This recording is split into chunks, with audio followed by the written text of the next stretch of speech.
బిడ్డలైన ఆదాము హవ్వల కొరకు జీవవృక్ష ఫలం ఇచ్చాడు. జీవవృక్ష ఫలం తింటే కూడా చనిపోకూడదు, ఎందుకంటే అది చేసే వృక్ష ఫలము లేక ఆహారం. ఈ జీవవృక్ష ఫలాన్ని వారు తిన్నా కూడా చనిపోయారు. ఎందుచేతనంటే వారు చేసిన పొరపాటును బట్టి, వారు చేసిన అపరాధాన్ని బట్టి, ఆజ్ఞాతిక్రమాన్ని బట్టి జీవవృక్ష ఫలము తిన్న ఆదాము హవ్వలు నిత్యము దేవుని యొక్క బిడ్డలుగా జీవిస్తూనే ఉండాలి. దేవుని యొక్క అంతరంగ ఉద్దేశం ఏమిటి అంటే ఆదాము హవ్వలు చనిపోకూడదు. అయితే వీరు తినకూడదనే ఆహారాన్ని తినడాన్ని బట్టి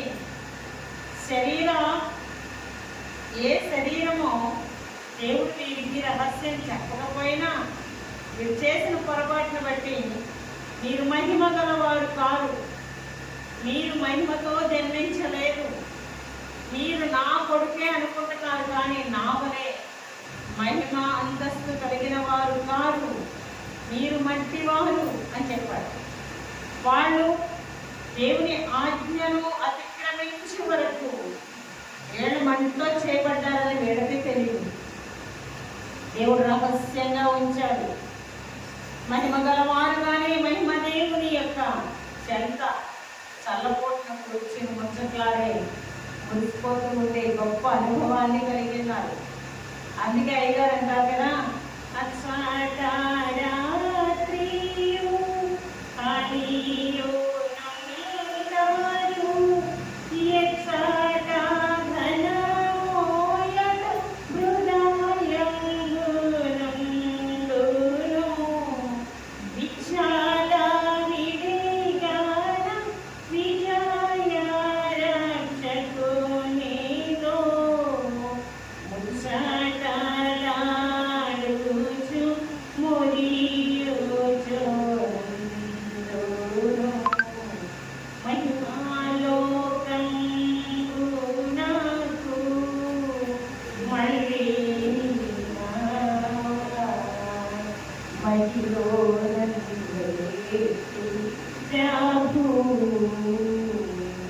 అచ్చట రాత్రి ఉండదు, హానియు ఉండదు. ఎక్కడ ధనమో అక్కడే హృదయం ఉంటుంది. అంటే మన యొక్క సంపద ఎక్కడుంటే మన మనస్సు అక్కడే ఉండిపోతుంది. కనుక పరలోకంలో సంపద ఏర్పాటు చేసుకున్న వారికి మనస్సంతా పరలోకం వైపే లాగుతూ ఉంటుంది. అయితే అక్కడ ఏముంటది అంటే ముచ్చటలాడుచు విచ్చలవిడిగా విజయరక్షకునితో ముచ్చటలాడుచు మురిగిచు ఉంటాం. అది పరలోకపు అనుభవం. ఆదాము హవ్వల అనుభవం ఏమిటి అంటే ముచ్చటలాడుచు మురిగిచు ఉంటారు. వారు చేసిన అతిక్రమ కార్యాన్ని బట్టి ముచ్చట లేదు, మురుకు లేదు, రెండు పోయినాయి. ఈ రెండింటితో పాటు ఏమైపోయిందంటే జీవవృక్ష ఫలాన్ని తినే అంతస్తు కూడా పోగొట్టుకున్నారు. మరలా దేవుడు అంటూ ఉన్నారు కదా, ఇతడు నిత్యము పాపము చేసిన తరువాత కూడా నిత్యము జీవిస్తారేమో, ఈ పాపం కంటిన్యూ అయిపోతుందేమో, ఈ పాపంలో నిత్యము బాధల్లో ఇలాగే ఉంటాడేమో అనే ఉద్దేశంతో దేవుడు అంటున్నాడు కదా.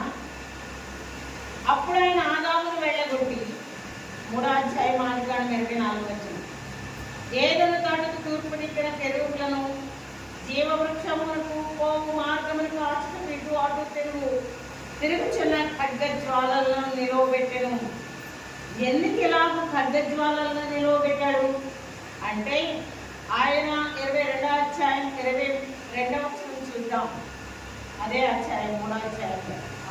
అప్పుడు దేవుడైన యెహోవా ఇదిగో మంచి చెడ్డలను ఎరుగునట్లు ఆదాము మనలో ఒకరి వంటి వాడాయను. కాబట్టి అతడు ఒకవేళ తన చెయ్యి చాచి జీవవృక్ష ఫలమును కూడా తీసుకొని ఇది నిరంతరము జీవించలేమో అని ఖడ్గజ్వాలలను కావలిగా ఉంచాడు.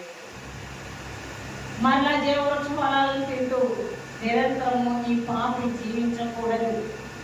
అందుకే ఆయన ఏం చేశాడంటే నీవు నేల నుండి తీయబడితివి గనుక మరలా మన్న అయిపోతావు అని ఓ రహస్యాన్ని చెప్పాడు.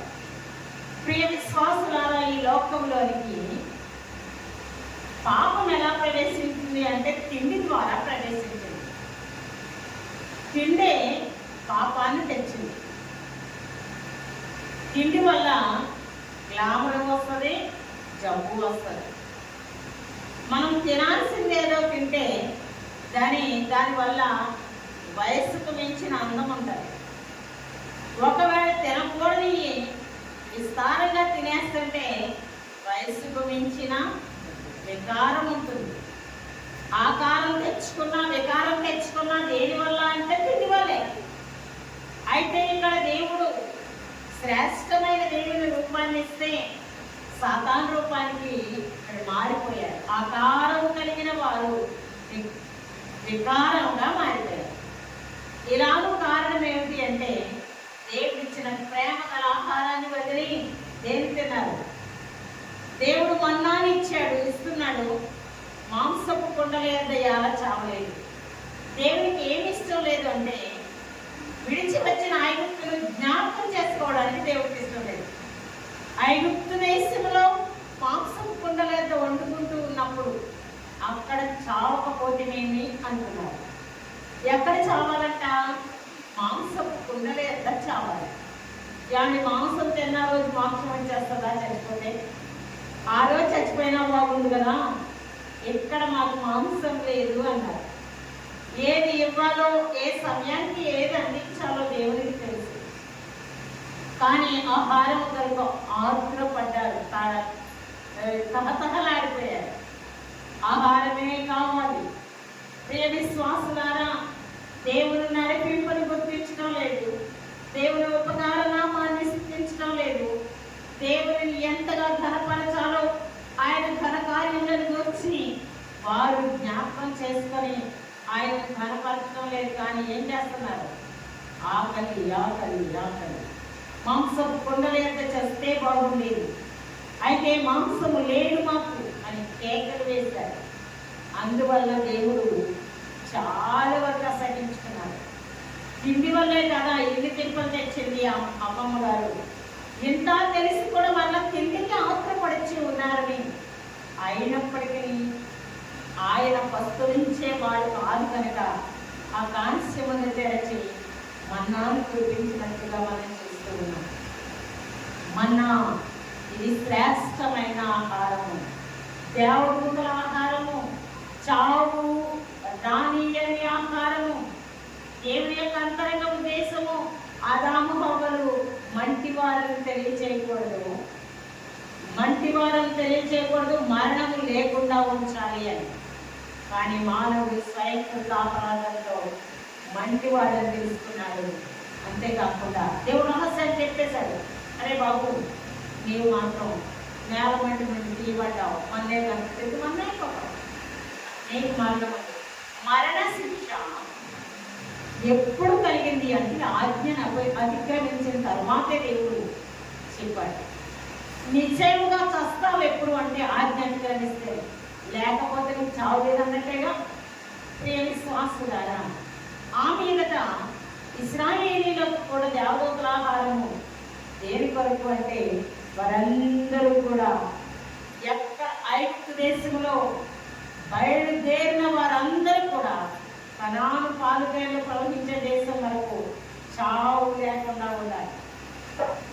ఆయన 40 సంవత్సరాలే తీసుకెళ్తాడు, లేకపోతే 40 రోజుల్లోనే తీసుకెళ్తాడు, అదే వీరికి తెలియదు. కానీ దేవుడు ఏం చేస్తున్నాడంటే ఇది మంచి మనస్సు అయితే మంచిగా ప్రవర్తించి దేవుని మంచిగా రిసీవ్ చేసుకుని ఉంటే, దేవుని ప్రేమను గుర్తించగలిగి ఉంటే కనుక ఆహారం వరకు వేడుకోవాలి. కానీ దేవునితో ఆడుకోవడం మొదలెట్టారు.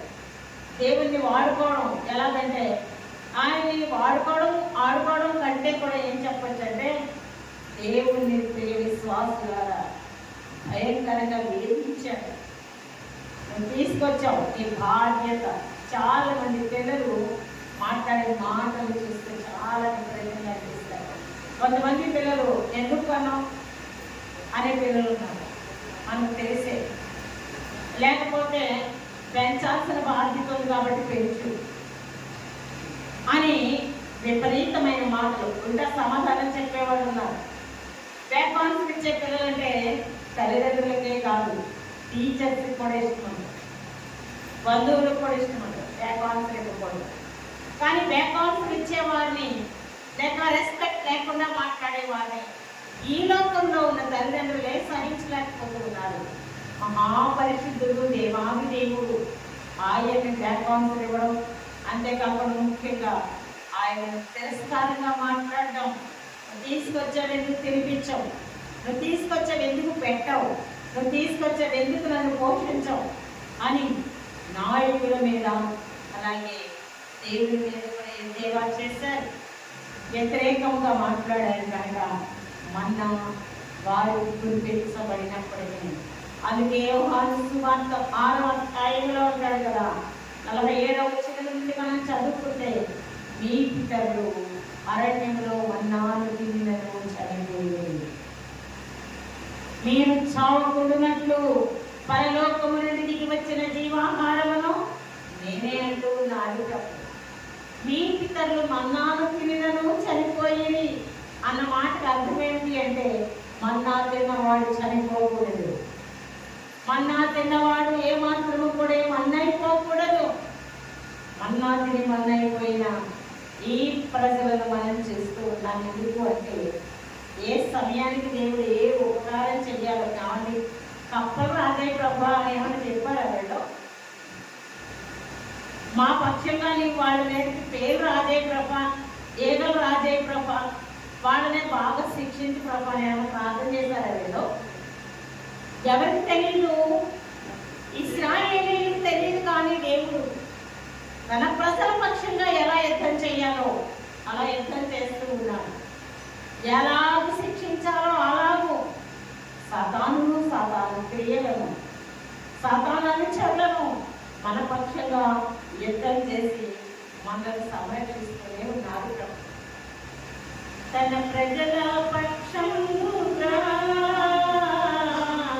యుద్ధములు చేసిన దేవా, తన ప్రజల పక్షంగా యుద్ధములు చేసిన దేవా. ఎవరి పక్షంగా యుద్ధం చేస్తున్నారండి? తన ప్రజల పక్షంగా యుద్ధం చేస్తున్నారు. మన వెనక కూడా ప్రభువు యుద్ధం చేసేవాడై ఉన్నాడు. అయితే అతి ఆహారం ఇచ్చి తృప్తిపరచి ఉన్న ప్రభువును రుణికారంగా ఉంటూ విచ్చలవిడిగా ఉంటూ ఆయన ఇచ్చిన స్వేచ్ఛను వారు అనుభవించగా దానిని లోకం కట్టి విచ్చలవిడితనాన్ని అలవర్చుకున్న ఇశ్రాయేలీయులకు ఏమైంది అంటే, బాగా తిన్నాక ఏమొచ్చింది? దాహమేస్తుందంట బాగా. దాహమేస్తే ఏం చేయాలి? ఇప్పుడు ఆలోచించాలి. ప్రభు మాంసం లేదంటే మాంసం ఇచ్చాం, ఆహారం లేదంటే ఆకాశం చీల్చాం, ఆహారం తెరిచి వారిని తృప్తిపరచెను అని రాయబడింది. అంతేకాకుండా విశ్వాసులారా ఆయన మాట్లాడిచి అంటారు కదా, ఆయన ఆకాశ ధాన్యములు వారికి ఇచ్చాను. ఏ ధాన్యం అంటుంది? ఎక్కడ పండే పంట ఇది? మన్నా పంట ఎక్కడ? భూలోకంలో పండే పంట ఇది. ఆకాశ ధాన్యమును వారికి ఇచ్చినట్లుగా చేస్తున్నాం. ఆయన ఆకాశమును చీల్చి వారి వరకు ఆహారం ఇస్తూ ఉన్నారు. పరలోకపు పంటలు వారికి బహుమానంగా ఆహారంగా ఇస్తూ ఉన్నప్పుడు ప్రభా మేము వంట చేయకుండానే శ్రేష్టమైన ఆహారం ఎంత కావాలో అంత ఇస్తున్నాం. మాంసం కావాలంటే ఇచ్చేసాం. మంచి ప్రభా కఠినంగా తినేసాం. దాన్ని చేస్తున్న ప్రభా ఎక్కడ నువ్వు ఉన్నావో అక్కడ మోకరించలేవా? ఏమండి, ఎక్కడున్నావో అక్కడే దేవుడిని తలంచలేవా? దేవుని యొక్క చర్యలు మనకి గ్రాహ్యము కావు. ఆయన అంతరంగ ఉద్దేశము ఆయన ఇవ్వాలి. అనుభవపూర్వకంగా ఆహారం ఇచ్చి ఆ వారిని తృప్తిపరచాలి, వారిని దాహానికి ఇచ్చి వారి దాహార్తని తీర్చాలి అని దేవుడికి తెలియదా? ఎవరి బిడ్డలకు అన్నం పెట్టేసిన తర్వాత మంచినీళ్ళు పెట్టాలి. తల్లి ఎవరన్నా ఉంటారు? మంచినీళ్ళు పట్టించని తల్లి ఎవరన్నా ఉంటారు? మరి ఈ లోకంలో నీ తల్లిదండ్రులు ఎలాంటి వారు అంటే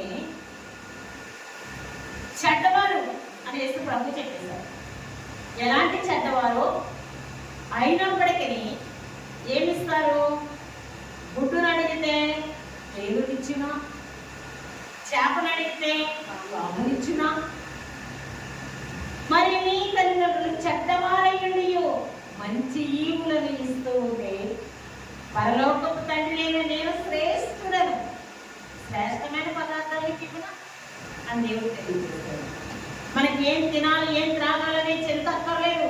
ఏమిస్తాడు ఆయన? ఏం తినాలో ఏం త్రాగాలో ఆయన ఇవ్వడానికి సమర్థుడయ్యున్నాడు. సమయానికి ఏది ఇవ్వాలో ఆయన తెలుసు.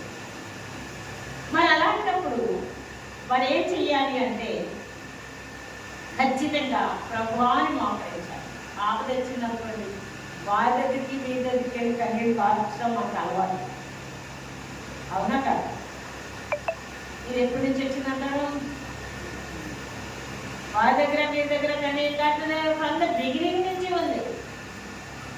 అమ్మమ్మ చెడిపోయానని, తన రూపం పాడైపోయిందని తెలిసిన తర్వాత మోకరించాలి.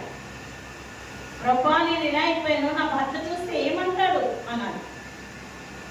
కానీ వెళ్ళి అతనిని చెడగొట్టడానికి బోధించింది. ప్రియ విశ్వాసులారా, ఆపదొచ్చినప్పుడు ప్రభువుని ఆరాధించి, ప్రభువుని స్మరించి, ప్రభువును కొనియాడి ప్రభువుకు చెప్పుకోవాలి. కానీ ఎక్కడున్నామో మోకరించి ఏ ఆహారం కావాలో, ఏ పానీయం కావాలో, ఏ వస్త్రం కావాలో, ఏ సదుపాయం కావాలో, ఏలుబడి చేయించి ఉన్నా, ఏ వ్యాధిని తొలగించుకోవాలో, ఏ నిందను అవమానాన్ని తొలగించుకోవాలో, ఏ సౌఖ్యాన్ని మనం సంపాదించుకోవాలో మోకరించాలి.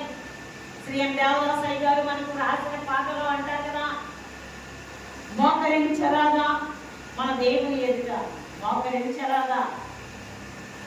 అయ్యగారు చాలా మాటలు మాట్లాడుతూ అంటారు కదా, చాలా గొప్ప సలహాలు ఈ పాటలో.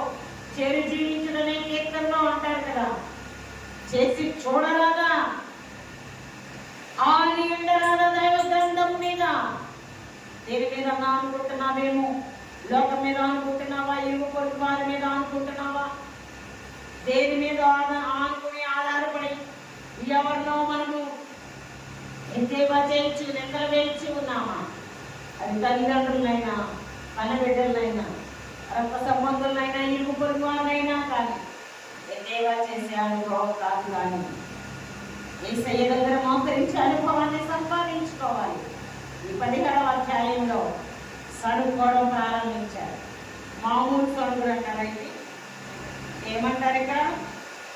సర్వ సమాజము, ఇశ్రాయేలీల సర్వ సమాజము యెహోవా మాట చొప్పున తమ ప్రయాణంలో సీను అరణ్యము నుండి ప్రయాణమైపోయి రెఫీములో దిగి ప్రజలు తమకు త్రాగనీరు లేనందున ఇలాంటి చేదు నీటిని మధుర ద్రాక్షారసంగా మార్చిన దేవుడు నేడనివ్వడా? అది వారికి జ్ఞాపకంలోకి రానివ్వదు. నిజంగానే మన ఆదివారం ఏం చెప్పారంటే కడుపుని ఆలోచించి, ఆదివారమే కదా ఏం చెప్పారు అంటే ఎన్నో అధ్యాయం ఏం చెప్పారు అనే ఆలోచన కలుగుతాం.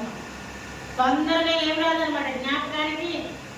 దేవుడు చేసిన ఏ ఉపకారం కూడా జ్ఞాపకానికి రానివ్వడు దేవుడు. దేవుడు ఏ గొప్ప కార్యం చేశాడో వాటన్నింటినీ మనలో జ్ఞాపకం నుంచి చూసేసే పని, అరేంజ్ చేసేసే పని సాధారణ. అక్కడ నీళ్ళిచ్చిన, ఇక్కడ ఆహారం ఇచ్చే, మాంసం ఇచ్చిన దేవా స్తోత్రం. రావడానికి నీళ్ళు, ఈ వ్యక్తిలో నీళ్ళు లేదు అంటే కనుక దేవుడు చాలా సంతోషపడిపోతాడు. దేవుడు గలగలా కిలకిలా నవ్వేసుకుంటాడు అనమాట. దేవుడిని లోపలిస్తామో మనం సాతాను చక్కలు కొట్టుకునేటట్టు చేస్తాం. కానీ వెంటనే శోధించడం ప్రారంభించేశారు. మోషేను శోధిస్తున్నారు. ప్రేమ విశ్వాసులారా, త్రాగుటకు మాకు నీళ్ళిమ్మని అడుగుగా మోషే మీరు నాతో వాదింపనేలా, యెహోవాను శోధింపనేలా. ఏమండి, ఎవరున్నారు? ఎదురుగా దేవుని సేవకులైన మోసే ఉన్నారు కనుక అన్ని నేను ఆయనకి ఏమన్నా దాహమేకి ఎక్కంటారా? మోసే గారికి దాహమేగా? దాహార్తికి ఆయన తట్టుకుంటూ ఉన్నాడు. వృద్ధాప్యంలో ఉన్న ఆయన. ఎందుకంటే సమయమును బట్టి దేవుడు కార్యములు చేయవారై ఉన్నాడని విశ్వాసం. సమయానుకూలంగా ప్రభువు సంపూర్ణముగా పోషణకర్తగా ఉన్నాడని ధైర్యంతో ఆయన తాను చేసిన ఊరుకుంటున్నాడు. లక్షలాది మంది వచ్చి ఆయనతో వాదిస్తున్నారట. ఉండటమ్మా, కాస్త ఆగండమ్మా అంటే ఏమంటారంట? వాదనకి దిగిపోయారు. నీకేంటి, నీకేముంది ముసలోడు, కానీ నా పిల్లలు నేను ఎంతగా నలిగిపోతున్నాము. దాహం అయిపోతుందంటారు పిల్లలు. నా కూడా దాహం అవుతుందని పెద్దలు చెల్లెలు కేకలు వేస్తున్నారు. వాదించేస్తున్నారు. ఎవరితో? నాతో వాదించనేలా, యెహోవాను శోధించనేలా. దేవుణ్ణి ఏం చేస్తున్నారంట? దినము శోధిస్తూనే ఉన్నారు.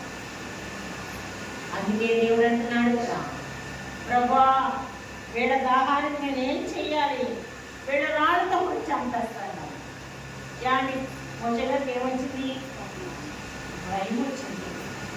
ఎందుకంటే వీళ్ళ మొహం మీద ఏమంటారనమాట, నీవు మాకు నీళ్ళు కొంచెం ఉంటే కొట్టేశారు అన్నారు. వీళ్ళ రాళ్లతో కొట్టినని చంపేస్తారు కనుక ఏం చేయమంటావు ప్రభా అని అడుగుతుంది. ఆయన అంటారు కదా, ఇదిగో అక్కడ నేను చూపించే బండ దగ్గరికి నీ కర్రను పట్టుకొని వెళ్ళు. హోరేబులోని బండ మీద నేను నీకు ఎదురుగా నిలవబడతాను, బండను కొట్టు అన్నాడు. ప్రియ విశ్వాసులారా, యేసుక్రీస్తు ప్రభువే ఎక్కడ ప్రయాణం చేస్తూ ఉన్నారు అంటే ఇశ్రాయేలీల మధ్య ప్రయాణం చేస్తూ ఉన్నారు. చూడండి, కొరింథీయులకు రాసిన మొదటి పత్రిక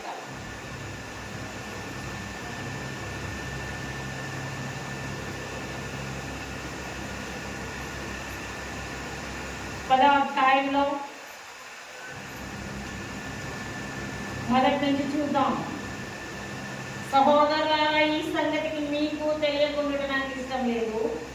అదేదనగా మన పితరులందరూ మేఘము క్రింద ఉండిరి, వారందరూ సముద్రంలో నడిచిపోయి, అందరూ మోషేను బట్టి మేఘములోను సముద్రంలోను బాప్తిస్మము పొందిరి. అందరూ ఆత్మ సంబంధమైన ఒకే ఆహారమును భుజించిరి, అందరూ ఆత్మ సంబంధమైన ఒకే పానీయమును పానము చేసిరి. ఏలైనగా తమ్మును వెంబడించిన ఆత్మ సంబంధమైన బండలోని త్రాగిరి, ఆ బండ క్రీస్తే. క్రీస్తు ప్రభు ఎక్కడున్నారు? ఇప్పుడు ఇశ్రాయేలీయుల దగ్గర వారితో సహవాసం చేస్తూ వారితో నడుస్తూ ఇప్పుడే బండ దగ్గర ఎదురుగా ఉంటానని తెలియజేస్తూ ఉన్నారు. ఎదురుగా ఉంటే బండను పట్టమన్నాడు. అవునా కదా? ఆ బండ క్రీస్తు.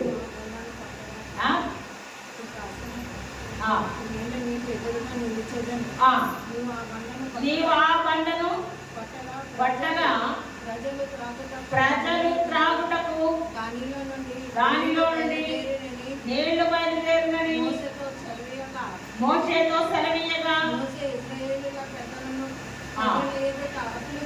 అట్లు చేశారు. కానీ బండ ఎదురుగా ప్రభువు నిలవబడితే బండ దగ్గర ఆ క్రీస్తు ప్రభువు శిక్ష అనుభవించవలసి ఉన్నది. వాళ్ళందరూ సమృద్ధిగా త్రాగాలంటే యేసు ప్రభు కొట్టబడాలి. ఆయన కర్ర చేత ఏం చేయబడాలి? ఆయన శిక్షను అనుభవించవలసి ఉన్నది. ప్రియ విశ్వాసులారా, ధర్మశాస్త్ర ప్రకారము పాపము చేసిన వారికి మరణం కనుక ఈ లోకపు పాపమంతటిని మోస్తూ ఉన్న ఈ గొర్రె పిల్లకు మరణం వస్తేనే కానీ, ఆయన కొట్టబడితేనే కానీ, ఆయన రక్తము చిందబడితేనే కానీ ఈ లోకపు దాహార్తి తీరదు. కనుక దేవుడు వారందరి దాహాన్ని తీర్చడానికి ఆయన కొట్టబడ్డాడు. ఆ బండ క్రీస్తే. అక్కడ ఆయన శిక్షను అనుభవించి వారికి ప్రవాహములుగా ఏమండి లక్షలాది మందికి ఎన్ని నీళ్ళు కావాలంటారు? ఒక్క నీళ్లు దేనికి? తాగడానికైనా ఎన్నింటికి కావాలి? పశువులకు కావాలి, అలాగే వారికి బట్టలు ఉతుక్కోవడానికి కావాలి, వారికి స్నానాలకు కావాలి, శుభ్రతకు కావాలి. అంతేకాదు ప్రియ విశ్వాసులారా, అందరూ సంతృప్తి పడడానికి, హాయిని అనుభవించడానికి, దాహము తీర్చుకోవడానికి, వారికి అన్ని అవసరతలు తీరడానికి సమృద్ధి అనేది కావాలి. కాలువలుగా రక్తమెల్ల కారుచుండెను అంటూ ఉన్నారు అయితే వేడకే కాలువలే సరిపోవు, నదులుగా ప్రవహించి కాలువలుగా విభాగింపబడి ప్రతి వారికి కావలసినంత నీరు వచ్చిందంట. దేవదాస్ అయ్యారు ఒక వర్తమానంలో చెప్తూ ఏమన్నారంటే, మా నాన్నగారు చెప్పేవారు, అబ్బాయి ఎప్పటి నుంచో మోషే గారికి కూడా చాలా దాహం వేస్తుందంట. ప్రభు యొక్క టైం వరకు చూస్తున్నాడు కానీ తన టైం తీసుకోలేదు. తనకు దాహం అయినప్పుడు ప్రభు దాహం అయిపోతున్నాం, ప్రభు దాహం అవ్వచ్చు కదా అని అడగలేదంట. ప్రభు టైం వరకు ఎదురు చూచాడు. ఆ తరువాత నువ్వు కర్రను పట్టుకుని వెళ్ళి అక్కడ బండను కొట్టు, నీళ్ళు వస్తాయి ప్రవాహాలుగా అన్నప్పుడట ఆతురతగా వెళ్ళి బండను కొట్టేశాడట, కర్ర అక్కడ పడేశాడంట.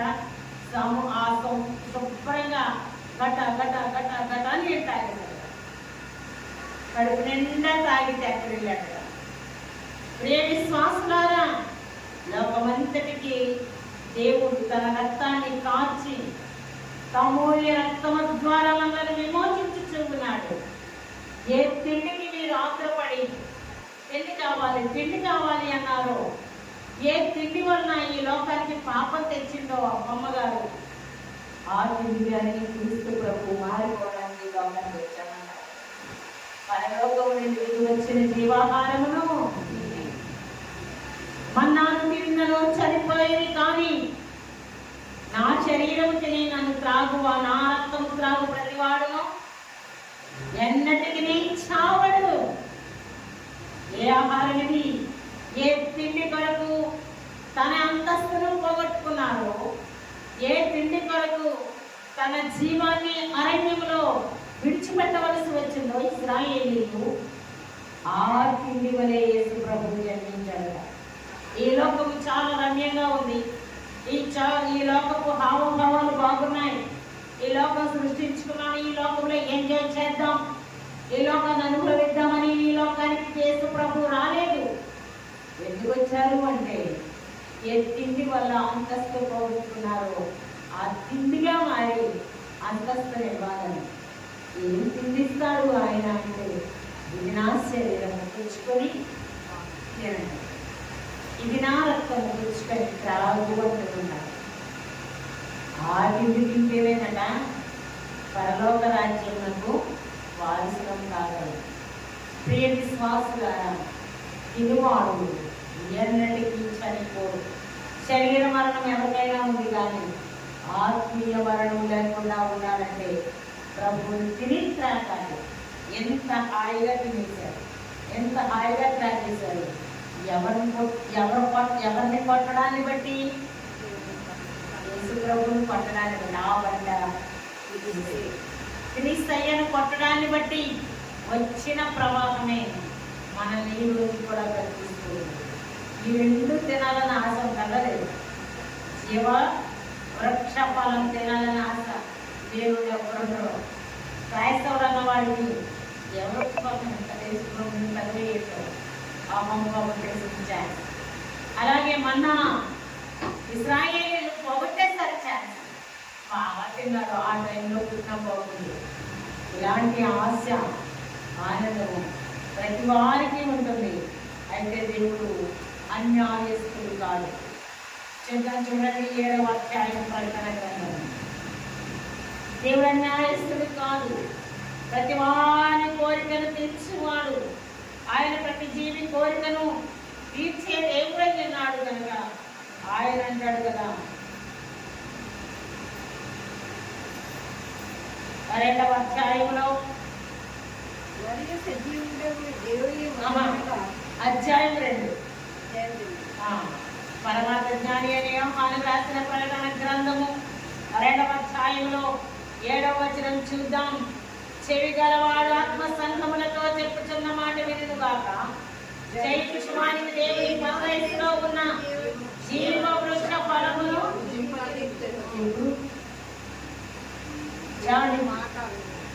చెవి గలవాడు ఆత్మ చెప్పుచున్న మాటలు వినాలి. ఆత్మ సంఘముతో చెప్పుచున్న మాట వినాలి అనగా దేవుని ఆత్మ వాక్యము ద్వారా మనకు వినిపించబడుతూ ఉన్నది. వాక్యానుభవము కలిగిన వారమై వాక్యానుసారంగా నడిస్తే వారికి జయించే శక్తి ఇస్తాను. అలా జయించేస్తాడనుకో అతనికి ఏమిస్తాడు? యేసు ప్రభు జయించాడా జయించలేదా? ఆయన అన్నాడు కదా, దేవుడు నాకు ఇచ్చిన పనంతటినీ పూర్తి చేశాడు, సమాప్తము అన్నాడు. ఆయన లోకాన్ని అంతటినీ జయించాడు. ఏమన్నారంటే ఈ లోకాధికారి వచ్చి ఉన్నాడు, వారితో నాకు ఏ సంబంధం లేదు, అయినా భయపడకండి, నేను లోకమును జయించి ఉన్నాను అన్నాడు తన పెట్టలేని వారితో. అంటే అన్నీ జయించేశాడు యేసు ప్రభు. కాబట్టి ఆయన ఎక్కడికి వెళ్ళారు?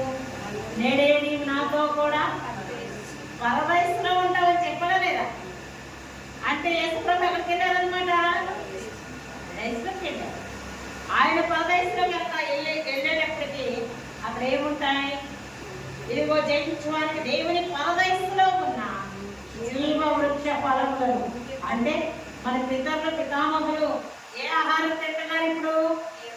ఆదాము హవ్వలకు దేవుడిచ్చిన శ్రేష్టమైన జీవ వృక్ష ఫలములు తినే అనుభవం నువ్వు చేస్తావా? ఆదాము హవ్వలు టేస్టే కాదు, మీరు టేస్ట్ చేయొచ్చు. ఏం చేయాలంటే లోకములను జయించి రావాలి. అంతేకాదు 14వ వచనం చూద్దాం, చూడండి.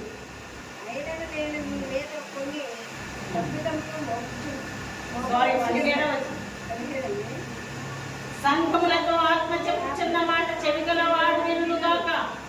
జయించువానికి మరుగయ్యున్న మన్నాను భుజింపనెత్తును. ఏమి భుజింపనెత్తాలంట? మరుగయ్యున్న మన్నాను. ఎక్కడ కూడా ఎవరికి? జయించే వాళ్ళకే. జయించని వారికి ఏం లేదు. మన్నా టేస్ట్ కూడా తెలియదు. మన్నా తినాలనుకుంటున్నావా? మహిమను సంపాదించుకో. మహిమ సంపాదించుకుంటే మహిమా స్వరూపి అయిన దేవుడు పరదేశంలో ఉన్న దేవుడు ఫలాన్ని ఇస్తాడు. ఆదమహోలే ప్రత్యేకం ఉంది. మనం కూడా ఏం చేస్తాం అన్నమాట? జీవవృక్ష ఫలాన్ని తింటాం. అలాగూ నీవే ఈ లోకాన్ని సమస్తాన్ని జయిస్తావా? మరుగై ఉన్న మన్నాను కూడా నీకు ఎక్కడ టేస్ట్ చేస్తావు? పైకి వచ్చిన తర్వాత పరలోకంలో దేవుడికి తెలియని ఆహారాలు ఏంటంటే ఆయన జీవవృక్ష ఫలం. ఆయన మరుగైన మనకి ఇక్కడ మరుగైపోయింది, కానీ మన ఆయన మనకు తీర్చివారైనా. ఏ తిండి వలన మానవుడు పతనమైపోయాడు, ఏ తిండి వలన చావు తెచ్చుకున్నాడు, ఆ తిండిగా మారి చావును అనుభవించి తిండే ఇస్తానంటున్నాడు. ఆయన పరలోకం ఏం ఇస్తానంటాడు? జీవవృక్ష ఫలం అంటే తిండి. మరలా మన్నా అంటే కూడా ఆహారం. ప్రియ విశ్వాసులారా, దేని వల్ల మనం ఈ లోకంలో పాప శాపాలు, అపవాదులు, వ్యాధులు, ఇబ్బందులు, శోధనలు సంపాదించుకున్నాము? దాన్ని ఆయన శిలువ మీద వేసుకొని, తన మీద వేసుకొని మనల్ని విమోచించి తిండిగా మారి తిండివ్వడానికి సిద్ధంగా ఉన్నారు. బాగా తిన్నారు, మంచిగా తాగేశారు, నిద్ర వచ్చేస్తుందంటే ఏమేమి చేశారు? తీర్థం పంపించారు. అమ్మాలకి ఏమన్నారంటే, అల్లయ్య మా వాడు శుభ్రంగా నిద్ర అవుతున్నారు, బాగా తినేసారు, తాగేశారు, ఏ బాగా లేదు. ఏమండి ఏం పెట్టాడు? అమాలేకీయులను పంపించాడు. అక్కడ చాలా వరకు ఏముంది అంటే అమాలేకు అనగా నాకేడు వాడు కదా. అమాలేకు అనగా ఎవరి కుమారుడు అంటే యాసావు కుమారుడు. చూడండి ఒక్క చోట 36వ అధ్యాయం ఆదికాండంలో ఎదోము వంశావళి ఇదే అంటూ రాయబడింది. అయితే ఇక్కడ మనం చూస్తూ ఉన్నాం కదా, యాసావు కుమారుల పేర్లు ఇవే. 10వ నుంచి యాసావు భార్య అయిన అదా కుమారుడకు ఎలీఫజును, యాసావు భార్య అయిన బాషెమతు కుమారుడకు రగూయేలును, ఎలీఫజు కుమారులు తేమాను, ఓమారు, సెపో, గాతాము, కనజు. నిన్న ఏసావు కుమారుడైన ఎలీఫజునకు ఉపపత్ని. ఆమె ఎలీఫజుకు అమాలేకును కనెను. ఎవరు కన్నంట? ఏసావు వంశావళి. యాకోబు పిల్లలేమో ఇశ్రాయేలీయులు. ఏసావు కుమారుడు ఎవరు? అమాలేకు. అన్నదమ్ముల మధ్య దెబ్బలాట్లు ఎక్కడైనా యుద్ధాలు ఎవరి ద్వారా అంటే అన్నదమ్ముల మధ్య. ఇక్కడ ఎదోము అనే ఏసావు కుమారుడు. ఏసావు వంశావళిలో ఉన్నవాడు అమాలేకు. ఈ అమాలేకు అనగా నాకెడివాడు అని అర్థం. వచ్చాడంటే సర్వం ఏమంటాం? ఆకులన్నీ తినేసి గొంగళపూలు ఏమంటాం మనం? ఆకులన్నీ మొత్తం నా చేసిందంట.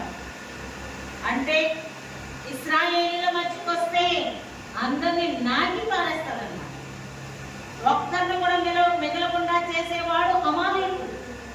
అలాంటి వారిని పంపించాడు దేవుడు. అయితే అక్కడ ఏ ప్రయత్నం చేస్తూ ఉన్నాడు. ఎంతకేనట ఎక్కడేమోట్లేదు, జగదెంపులు కావట్లేదు. అయితే ఒక బండ మీద కూర్చోబెట్టారు. ఎవరు? మోషే గారు. ఆ తర్వాత మోషే గారు ఏం చేశారంటే చేతులు ఎత్తించి ఉన్నారు, చేతులు ఆగేస్తున్నారు. ఆదుకొనడానికి అహరోను హూరులు, ఇద్దరు బహువృద్ధులు. అహరోను మోషే గారి కంటే పెద్దవాడు. అహరోను హూరు కూడా చాలా పెద్దవాడు. పెద్దవారైన వృద్ధులు ఎవరిని ఆదుకుంటున్నారట? మోషే గారి చేతులను ఆదుకుంటూ ఉన్నారు. ఎందుకంటే ఇశ్రాయేలీలకు జయం రావాలంటే సంఘం యాజకునికి ఆసరాగా ఉండాలి. సంఘాభివృద్ధికి ఎవరు ఆదుకోవాలి అంటే సంఘం ఆదరణగా ఉండాలి, ఆదుకునేవారుగా ఉండాలి. సంఘమే శ్రేష్టమైన సంఘాలను అందించాలి. మోషే గారి చేతులే లాగి క్రిందకు వేశారా ఇశ్రాయేలీలు పతనమైపోతున్నారు. ఆయన చేతులు పైకెత్తితేనే ఏముంది అంటే ఇశ్రాయేలీలకు జయం ఉంది. చేతులు భారమైపోయి నిజమే, నాయకుడైన వాడు దుఃఖపడకూడదు, సేవకుడు దుఃఖపడకూడదు, సేవకుడికి నొప్పి కలిగించకూడదు. సేవకుడికి నొప్పి కలిగిందా, చేతుల కిందకి పెట్టాడా, అపజయం దానంతా కన్నుకొస్తూ ఉంది. సేవకునికి ఆడుకునేవారు ఉండాలి. సేవకునికి ఎలా ఉండాలి అంటే ప్రియ సహకారులుగా ఉండాలి, సంఘం జయంగా ఉండాలన్నా, ప్రియ విశ్వాసాల సమాజము దుర్భిక్షంగా ఉండాలన్నా సేవకునికి ఇవ్వవలసిన గౌరవం, సేవకునికి ఇవ్వవలసిన సపోర్ట్, సేవకునికి ఇవ్వవలసిన సహకారం ఆదుకుంటాం. సంఘ బాధ్యత. ప్రియ విశ్వాసుల ఆదుకుంటూ ఉంటేనట జయంత అంతగా లేవచ్చేస్తారు. ఆ చేతులకు ఏముండాలి అంటే సత్తువ కావాలి. ఆ సత్తువ నిత్యవారు ఎవరు అంటే సంఘమే. అక్కడ పెద్దలైన వారు సహకరించుటను బట్టి సూర్యుడు అస్తమించే సమయానికి యుద్ధం సమాప్తమైంది. ఇశ్రాయేలు చేయించుకున్నారు. ఆ తరువాత యెహోషువకు అదంతా కూడా గ్రంథంలో రాసినట్లుగా చెప్తున్నారు. అప్పుడు అంటున్నాడు కదా, తరతరములకు అమాలేకీయులతో యెహోవా యొక్క వేళతో మనము